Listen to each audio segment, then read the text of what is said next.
See, there are more train toys preserved than any other type of toy because of the large layout it took. When Christmas was over, you'd pack it up and put it up in the attic.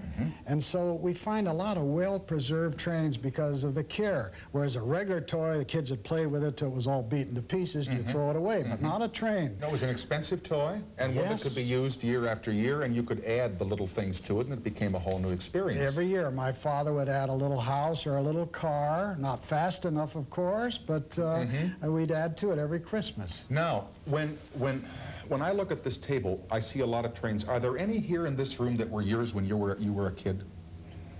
Yes, I can say that this little Lionel here, you want me to run it? No, that's the finish. I see. Our finish is running. But can I unhook it and you'll hold it up? Right, right.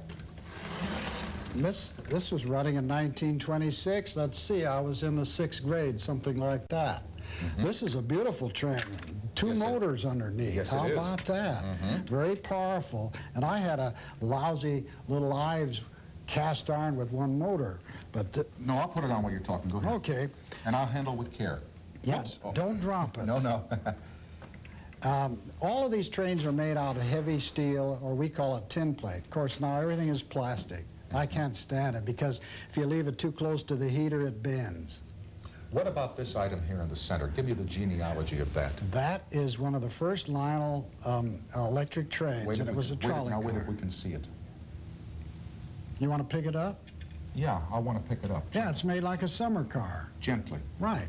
And Lionel only made the motors. They bought the trolley bodies from the Converse company, but underneath a very crude motor, and it ran on 2 rails with batteries. Wet cell or dry cell. And it's, of all the things on the table, this is the earliest. Now, you want to set that back on the track? Yes, sir. Don't drop it. No, I'm not going to, but now, like, when you find a piece like this, is the motor in working order, or do you have to go over and have it redone, or what? Lots of times you'll find them in poor working order, generally just a loose wire. And most of these things will take right off. You give them a little oil. Most people find them and they say it doesn't work. Well, I've squirted a little WD-40 in there and you take right off. Are we allowed to walk? I want you to show the one way over here in the corner that you showed me in the little rehearsal that we had, yes, which is an old item. Right. Well, this is a Hubley, and it was one of the few toys made like the New York Elevated.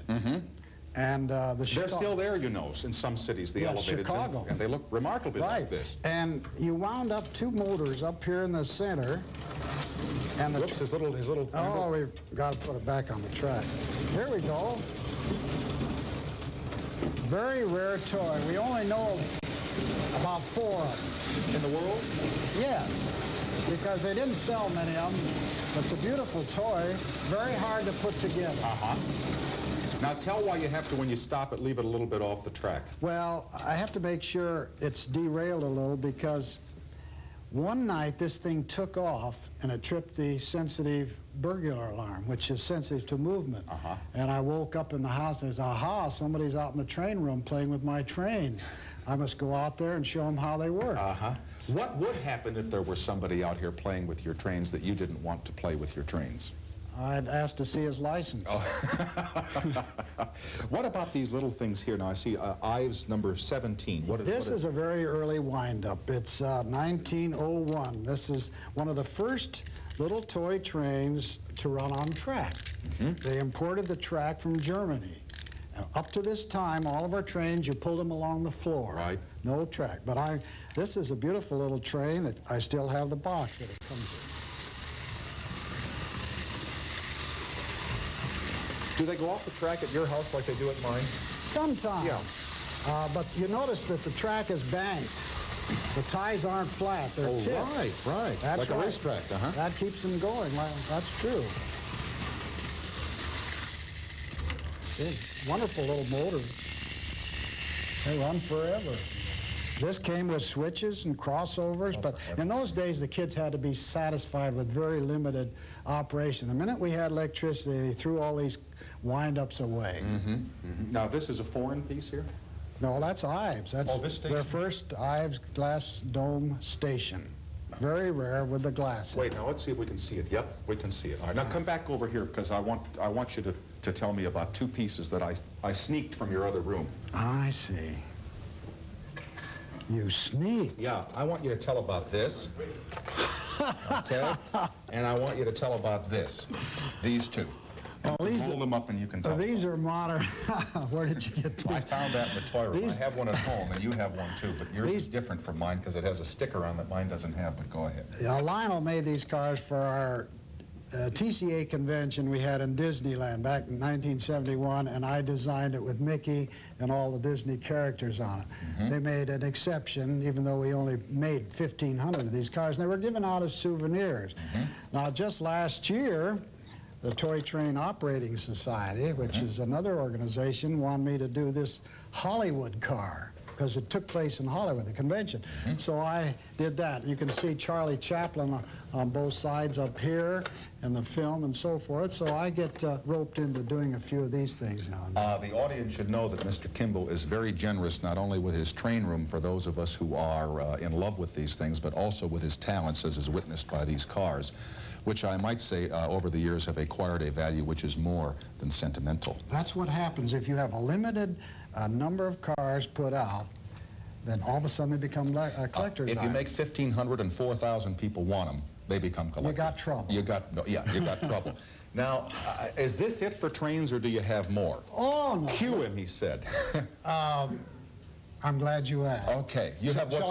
but tell what's in there, because once you start them up, they won't hear. Okay, this train room is a big room with nothing but American manufacture. In the next room, all European. I call it the Continental Annex. All right, now can we cut to the next room? Is the camera in there? All right, Ward, go in there and fire those up.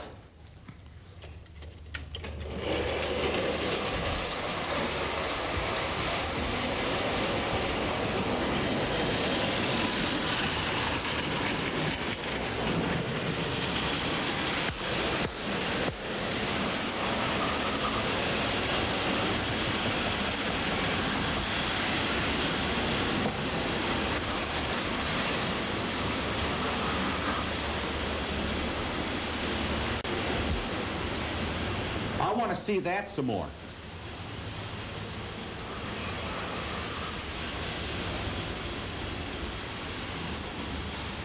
Can I cut that? Isn't that fantastic?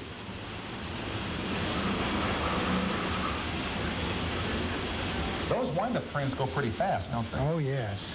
They don't have much control on them, you see. Electric, you can slow them down or speed them up.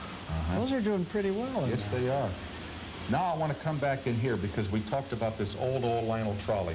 And before we go to the commercial, if we can, I'd like to see these things run a little bit. Can you start the little streetcar here, sir? All right, here we go. Look at this. It runs so well, and quietly, too. The year is 1902. Very nice trolley with a reversible seat. Do you have to dust these all the time? Not too much because the whole room is sealed. We have no windows, weather strip, and I dust everything once a year. All right. Well, if you fire them all up, we'll take a look at them running. And when our director and our control room crew get tired of looking at them, they'll go to the commercial. They're in there playing. All right. Well, we'll just stand here and watch. I'm going to start this little lives down here. Yeah, that's an old transformer. Sometimes you got to give them a shot. Okay. I just don't want it to go too quickly. And what about these? Can they go, Ward? Yeah, let's start those.